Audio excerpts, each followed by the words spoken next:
London had every intention of buying passage out of Glass City. He carried his savings, gold coins and silver ones, a few bits of copper and assorted gems, as well as a small bundle of clothes as he set off toward the docks. London had been there often enough that his feet could find it even if his eyes were closed. Ships meant freedom, a new start, adventure. Who wouldn't dream of setting sail? This is the day. London stepped to the edge of the dock, scanning quickly for kelpies.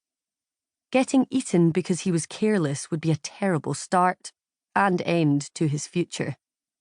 Seeing no water horses rising to nibble passers-by, London relaxed.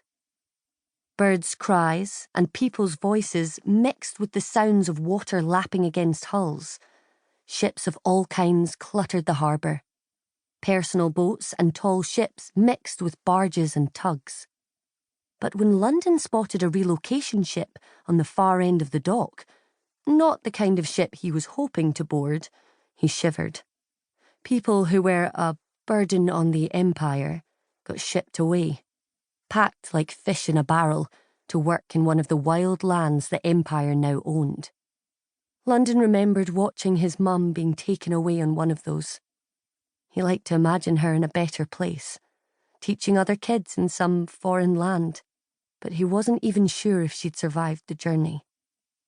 He'd stayed here at the docks that long ago day, alone and hungry, until some kids found him.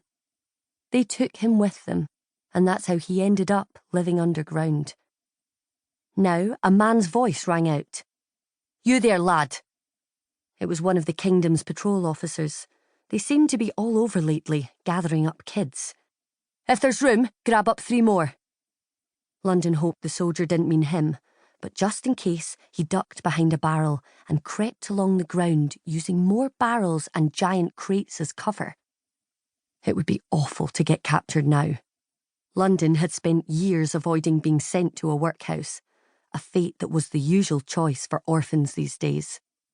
The Crown had replaced schools with workhouses, arguing that the children of good families had at-home learning, and the ones who couldn't learn at home ought to be put to work as soon as possible, since it was their future. It was nonsense. His mum had been a teacher, but there was no work for teachers once there were no more city schools. The Crown simply hadn't cared about teachers or kids for years. London thought back to that day his mother had been shoved onto the ship. "Run, love. Run and hide. Mum, go on. I'll find you. Only take what you need. I'll find you someday," she said, shoving him toward a pile of cargo and running. He heard her cry. He saw them capture her. That was 5 years ago, and London still came to the docks, hoping she'd be here one of these days. He watched ships carry away other mums and dads, big brothers and sisters too. He'd looked at a lot of faces and never saw any of them come back. "No one comes back," he muttered. His footsteps sounded too loud as he slipped between crates to try to find the passenger ship that would take him to Northland City.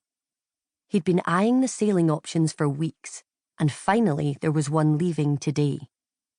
He stopped at the bottom of the walkway and noticed a girl about his age shimmying up a tall pole, or whatever the thing that held the sails was called. This ship appeared to be a cargo vessel, though. No cabins for passengers here. "You lad," shouted a tall, bony fellow. "You one of the new ones?" What if he slipped on board this ship and saved the money he was planning to spend on a ticket?